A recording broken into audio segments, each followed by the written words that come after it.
So as I do some active transportation, like bicycle pedestrian type of community work back home, where you have white leadership who cares about these issues and they want to take the language of like marginalized groups so that they're informed and they can talk about it and they can seem woke without making space or room to really develop the leadership from within these communities of color, that they can basically take up that space and help lead their own communities.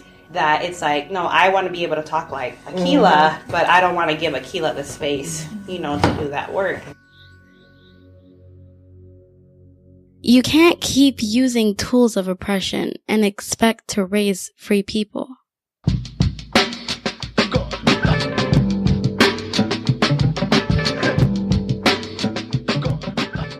Do the most, yeah. I know what kind of flex. Listen, I'm still very much on a Wakanda high, yeah? I'm really loving the energy around that movie and everything that it brought up, right? Because so much of it is not just contained to the movie. So I'm really loving a lot of that evening conversations with people who are newer in my life through self-directed education. We've connected, and I love how just very organically infused into our communication are terms like, yo, Wakanda strong, or I'm on my Wakanda today. It just feels really good. Yeah. So I'm using that energy today. I'm a Wakanda flex. And the soundtrack. Have y'all heard that song called Seasons on the Black Panther soundtrack? Do that for your life. You're welcome. So this week on episode 67, we are going to be talking about the Liberation and Education Summit. When I went to the Liberation and Education Summit, I really went to observe and gain more insight. It's a new space for me and a new space for my son. So I wanted to just understand how others were making that connection with self-directed education, deschooling, liberation and social justice. I wanted to just understand how they were making that connection and how they were practicing that in their daily lives. One of the things I really liked about the summit was the panel, because the panelists was able to share in their way how they are practicing liberation and how they're deschooling. And it just gave me insight and allowed me to be more introspective and allowed me to put more thought into how do I want to show up personally. The things that they talked about was just like how self-ownership was connected to deschooling and how decolonization needed to happen in different areas in their lives. And then also how like to value soft skills. And it was just a lot of insight on how to look at how we can be liberated through self-directed education. And I really enjoyed that part of the summit. That summit was one of the first ones that not just I, but many of us, because we talked about this, had heard of that wasn't focused on the public education system. It wasn't focused on reforming it. It wasn't focused on vilifying it or, just in some way centering the public school system, the current situation, as the framework for the conversation on how we should approach living and learning with children and teenagers. So that was the first thing that really caused it to stand out for me when I found out about the concept of it, and that the folks at Heartwood ALC here in Clarkston, right outside of Atlanta, when I found out that some folks from Heartwood, facilitators as well as some parents, were feeling through and had plans for and had met up about putting together a summit or an event around self-directed education and something that was inclusive of how education was liberatory. I was just super excited about that because it gave us opportunity to talk about learning and living instead of focusing on school. And thankfully, we were able to maintain that focus. The structure of it was really cool. It was a one-day event. It was 9 o'clock to 3:30. And it just started with some general openers, We introduced ourselves. It was a room of, maybe 60 people. We did some small group rounds, as they called it, just talking about some of the big SDE and social justice questions, starting with a broader framework and then going down into the specifics of some of the challenges, some of the successes, some of the different ways that self-directed education was being applied to people's lives in ways that were wonderful, or answering some of the curiosities around people for whom self-directed education seemed like a viable option, but they just didn't have a lot of understanding and examples of how it worked and what it can do and what it can look like. So we spent the day immersed in that, both in the large group setting and then also in those smaller group rounds. We had several schools and centers present in terms of self-directed education spaces around Atlanta, and even a few from North Carolina and Tennessee, people representing from Arizona. I don't know, maybe I'm forgetting somewhere else, but it was wonderful. We had some breakout sessions. And so the overall view of that 9 o'clock to about 3:30 was really just about diving deep together and then diving deep in smaller group settings into varying aspects of self-directed education and the application of self-directed education as a means for helping people to liberate themselves.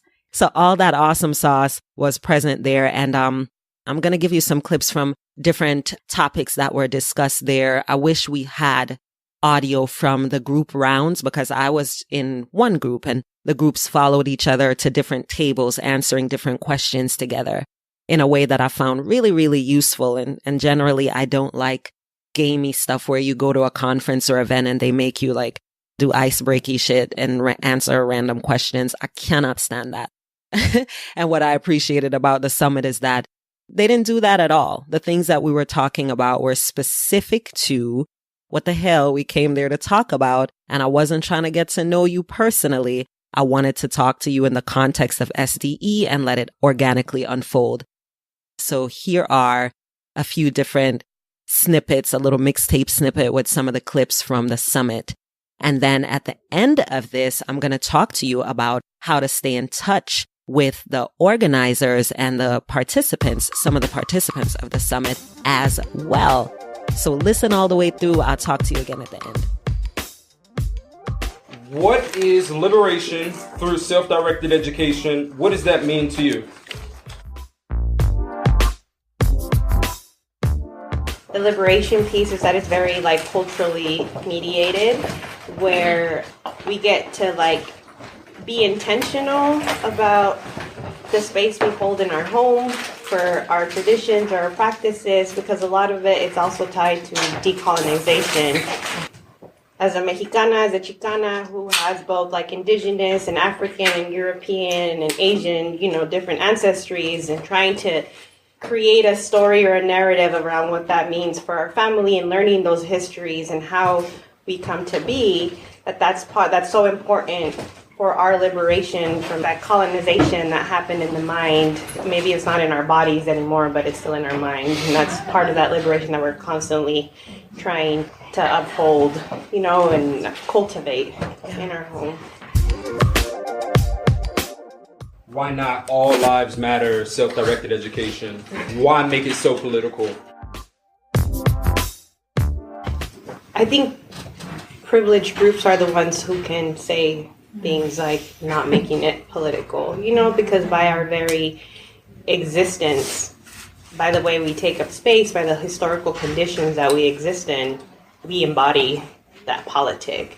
And so it's kind of strange for me knowing the conditions that we exist in to be like, oh, it's political. Well, my breathing air right now, is political. Yep. So that shouldn't even be brought up as a thing or as an issue, the way that I see it. And it is, I know we talked a little bit earlier about the discomfort. Those are those opportunities that we all need every day, so that we can grow.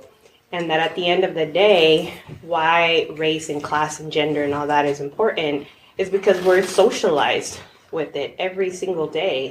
And we're socialized with implicit biases every single day. Even if we navigate a marginalized group, we are getting those messages.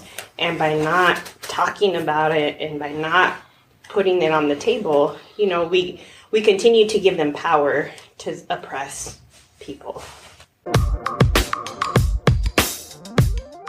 I don't think it's possible to make it more accessible within the current economic model. I think that these type of spaces will continue to be silos in upper middle class communities, no matter the ethnicity. And I think that what it would take to make it more accessible to lower socioeconomic communities and children and families is by those people coming together and organizing to be self-sufficient in ways that don't have to rely on, making money.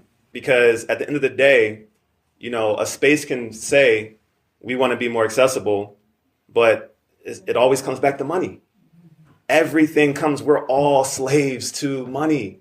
And if we don't break the chains of that, none of this is going to change. We'll move it around. We'll talk about it a lot. But at the end of the day, it's going to continue to look the same, just in different ways. There'll be some incremental, there's always incremental things, but we'll continue to face that need for people to have to pay bills and to make money.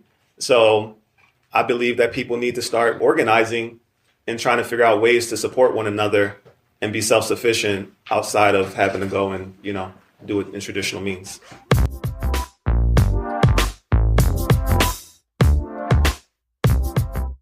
What if marginalized students get too much freedom in SDE spaces and can't navigate hierarchical and conformist nature of society? Won't this be dangerous or put them at a disadvantage? To contextualize it, we know that any young person can quite quickly and easily turn anything into a gun or a weapon. But as we know, in SD spaces, it's fine, we're not going to kick you out for that. But then when a student of color goes out, that's not something that they can do. It, as we know, can get them killed. But for a student that maybe is not of color, probably is not going to be made a big deal. Again, how do we balance that out? In the SD space, you can do whatever you want, but then out in the world, maybe you can't. The perceptions around self-directed education are much more powerful right now than the reality of what it is. And a part of the perception is that it's YOLO, and it's not. So to that specific question, in an SDE space, your Black or brown child is going to have a discussion with someone, probably many someones, maybe another learner, another person in their age range, about, you do know as a little Black boy that if you walked out of there with that gun in your hand, maybe that conversation is going to come up because they're not afraid to have those conversations. So they've probably come up before. So context and environment are different. So I think it's not real. It's not true to assume that if they're in that space, then they won't be prepared for these other real worldy things. And then the other thing outside of that example is I don't want them acclimated to a lot of the real worldy type things. When our girls were younger, even saying the word vagina, we were in Publix and Marley said something and she's like, it's something about my panty on my vagina. And the man in the line in front of us, it was this tall white man and his daughter, and she looked like about 4 or 5, and he moved her towards him. And I said, vagina is not that word. So like my daughter wasn't ill prepared because she said vagina publicly. What happened was she got to see how someone reacted to that, and then we were in a position to have a conversation now to be like, a lot of people are really tripped out about vagina. So if you want to make it cool, so it allows for those conversations in a safer space than today we're going to talk about down there. You know what I mean? Yeah.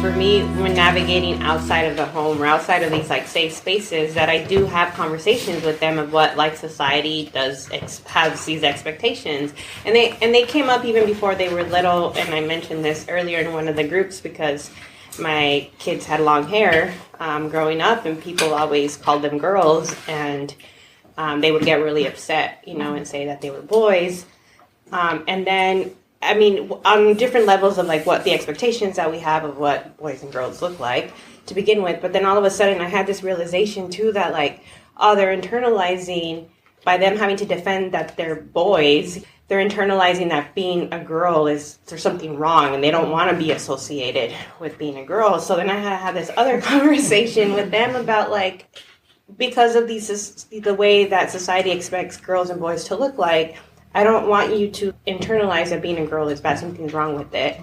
As like your mom, somebody who navigates being fluid in their gender identity and how they take up space in the world, I was like, you shouldn't be offended, by it. So we had this whole conversation about that.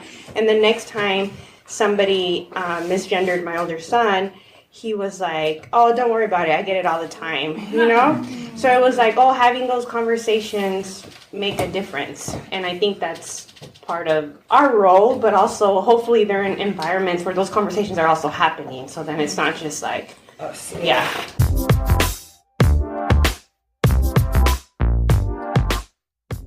One of the biggest fears whenever I speak to parents is, in this self-directed environment, will my kid be prepared for the real world? Yes. Will they be able to go out? Will they be able to go to college? Will they be able to get a job? Right? And I understand. I empathize with that concern. Yeah. For me, one, you already touched on it. It's not, a free for all. When you say do whatever you want, when you're in community with other people, there's some things that you have to negotiate, and just being in relationship with other people in general. You just can't ever just do what you want. We're all interconnected in so many ways. But in terms of that fear, in terms of parents dealing with that fear, a resource that jumps to my mind really quick that I want to share is, again, I'm dropping the name Ken Robinson. He has a book called Out of Our Minds. I don't think that most people realize that how fast the world is changing. And what in your mind you're preparing your kid for isn't going to exist by the time they reach, the high school age, depending on how old you are right now. But even in the next 2, 3, 4 years, it's not going to exist. We have reached a time in history where change is happening at the most rapid pace ever. Like changes that literally that may have taken 100 years in the past happen in one, a week today, So, and that's not an exaggeration. And when you listen to Out of Our Minds, Ken Robinson breaks this down in an amazing way. How fast things are changing, and why, and through technology and all these various things that we have access to. So we're literally afraid. We're focused on preparing our kids for the world our parents grew up in. But honestly, what we're doing in terms of creating space for your child to really figure out who they are and take ownership over that and really know who they are and what that is, it's going to prepare them so much more for this world where there's no security out there right now. There's no guarantees. No degree is going to guarantee anything. Their skills will guarantee something, as well as their self-esteem, and their feelings of adequacy around who they are as a person. Those things that get developed, the social skills, being able to interact with people and diverse people and different things, and being able to communicate, all these various, soft skills are going to be so much more valuable in the world that we're going towards. I always encourage, or at least for me, because the thing is, you can kind of get an SD and you still can steer your kid in the way you want. If we're being honest, as a parent, you're still in control, depending on how you parent. Whether you're in this SDE environment or not, you still can push them in a direction that you feel comfortable. But in my mind, the beauty in this is that because the future is so uncertain, that these young people are going to be the ones who are going to be designing it. Yeah. So I'm happy that we're not preparing them for that. If I can say that. So say that. I'm happy that we're not. I know it's not going to be for everyone yet, because this is the future. They'll come back around. That's kind of my thought process. We've been talking about race and class, but how does SDE and social justice also interact with issues of gender and learning disabilities and mental emotional health and gender expression? And the reason why mental health is so many people struggle with anxiety and depression. I believe that everyone's on that spectrum. In terms of your rate of bouncing back determines where you are. But I believe that the instances of that are so high nowadays because of all the dysfunction around a lot of the stuff we're talking about, but just the stresses of keeping up with the pace of what? Of profit and industry. Industry and profit drives all this and is killing people. There's people now that work mandatory overtime and working 7 days a week. Poor people that work in factories. Breaks my heart. So again, going back to the young people with this, the idea that they have learning disabilities, you see your kid learn all the time. Why are you letting someone tell you that they have a learning disability? We don't know what learning looks like. We call it certain things. Yeah, it's a disability if they have to learn this particular thing and at this particular time, at this particular rate. Who gets to make up those things. So it's just like, we're all designed the way we're designed. We all have value in the world. And, I just hope that we can get to a point where we can create communities and systems that honor people for who they are and what they bring and allow them to bring it. And then for those of us who are those 64 gig that can go and bring a lot, bring that too, and support those people that maybe can't do that, and don't stigmatize and make them feel bad, in terms of their rate of processing stuff and processing stress. The other part I feel is like a more social, there's a social component to it. Because what happened in my family was somebody told us that to win at life, we had to go to the best school we could, wherever in the country, and that ended up splitting up my family. Now we live in all different states. So when it comes to like us trying to operate and build community, how do I do that? I don't have childcare. My mom lives in another state. For me, it's all about like, I'm right now in my life, I'm like scratching and clawing to find a deep community where we can be situated to be able to support each other in these like bartering type ways, even when it's not an official arrangement. I'm like, can we live in the same neighborhood? Who's with me? Like, can we be in as many of the same circles as possible? Like, I need some church people to overlap with my school people, overlap with my neighborhood, so that I can actually have resources to be able to pursue these other types of education. Yes, and that's happening. Yeah, we were talking about that. That's happening. Intentional communities, right? Maker spaces. These things are happening, and a lot of them don't happen above the radar, and they won't, nor should they. You know what I mean? So that's why I love these little pockets of communities, because some of us will feel safe or comfortable or crazy enough to like come above board and be like, we don't send our kids to bed, right? But then there are other groups of people who don't have crew. Like I have a lot of family members. I mean, we're Jamaicans, we have family members everywhere where we are. So we can feel safe to be like, when Marley and Sage wanted to, we didn't even have to be here. We could have sent them to Georgia with family. So these are the things that are happening in a lot of spaces now. I know, for example, Seattle, there's a lot of like parts of like South Seattle, where folks of color are getting together because they're being pushed into certain parts of the city. And they are getting together and being like, Abuela's at home because she doesn't go anywhere and she has all these wonderful skills. And of course, because we're not thinking, well, she's a formally trained science teacher, so she would be perfect. That has nothing to do with it because we don't look at learning like that. And if we need a formally trained science teacher, we could actually get one. And what would that person's needs be? Sometimes it might be financial, and maybe in the group we can do that. Other times we can find things that have nothing to do with money at all.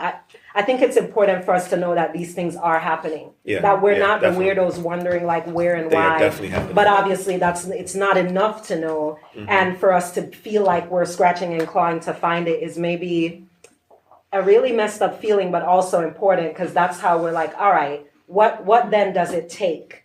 What then does it take for me to do this? Where do I need to live? What do I need to stop doing in order for this to happen for real? Yeah, burn it down. Yeah. We don't actually want to stop the conversation. We want to move them to intensives for you all to continue them. So what we're going to do is take like a 2-minute, maybe a minute and a half break, and then you will move to a specific, hold on, don't go yet. I have instructions. Okay, you'll go into a specific breakout room. In each breakout room, we'll have a specific question or topic for you to talk more about, take notes on. I'll give you more paper, more markers. And I will tell you which rooms are which subjects.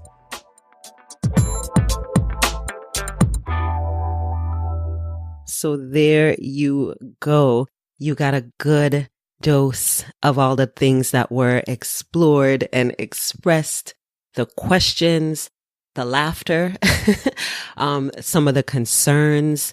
And in the room, there was just so much. We did a gratitude circle.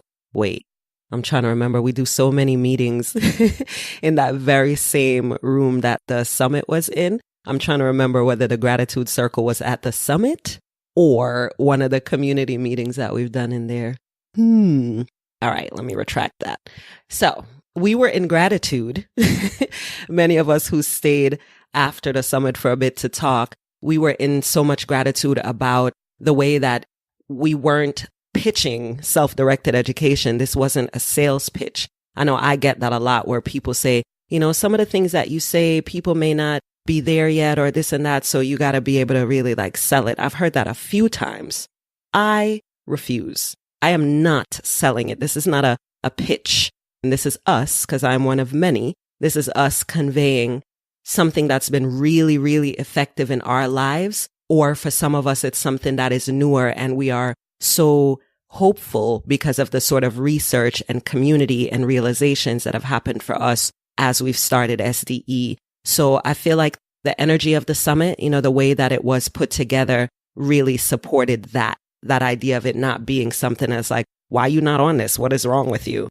More so like, here are the reasons that it is such an incredible opportunity to practice liberation in a practical day-to-day way, or to figure out how to do that, or to develop the language for doing that and the community and support for doing that. So we talked about all of those things, and we're meeting again. They're having a follow-up brunch in March from the things that came out of the summit. So this wasn't just like a one and done thing. We're really looking to develop a stronger sense of in-person community for folks in and around Atlanta. And we still are very much committed to helping build community in Atlanta. That's where our families are. And because it's another city in the world, and every city in the world should have an option for self-directed education for the families who want and need it. If you want to stay in touch with Heartwood Agile Learning Center, the folks who put this summit together as a part of their Heartwood Talks series, then make sure you go to their Facebook page, and that link will be on the show notes page. It's episode 67. So the link, of course, is akilasrichards.com/67. All right. So make sure you go to the show notes page, because it's going to have links to some of the resources that were mentioned, links to the Facebook page, links to the panelists that you heard. The panel was comprised of Scott Speed, whom you've heard on the podcast, and I'll link to his previous, or one of his previous episodes, and Lane Santa Cruz, who you've also heard on here. She was a panelist, and I will link to her first episode on the podcast as well. And I'm going to be doing more work with both of those people too. We just have been having too many kumbaya moments to leave it there. So thank you for listening. As always, if you enjoyed what you've heard, go over to patreon.com/Akila and support the show. This is a one-woman show at the moment, with occasional support from an editor and from a virtual assistant at times. But by and large, it is moi, and your support is deeply appreciated. I write and do videos and audios exclusively for Patreon as well. So there's an exchange there, even above what I do every week here on the podcast. So you can go for as low as $1 a month, or you could do $1,000 a month. Both of those and anything in between. Deeply appreciated. Thank you, Heartwood, for the use of the footage in this episode.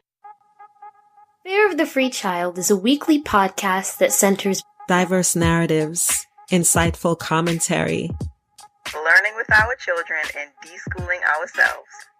Owning our multiple identities and treating children with dignity. Creating community and sharing conversation from often silenced spaces. Breathing life into liberation practices, proactively and on purpose. It's about parenting. It's about self-directed education, loving. It's about learning. Thanks for listening to Fare of the Free Child podcast. Like the show? Then show your love or give your feedback at akilasrichards.com.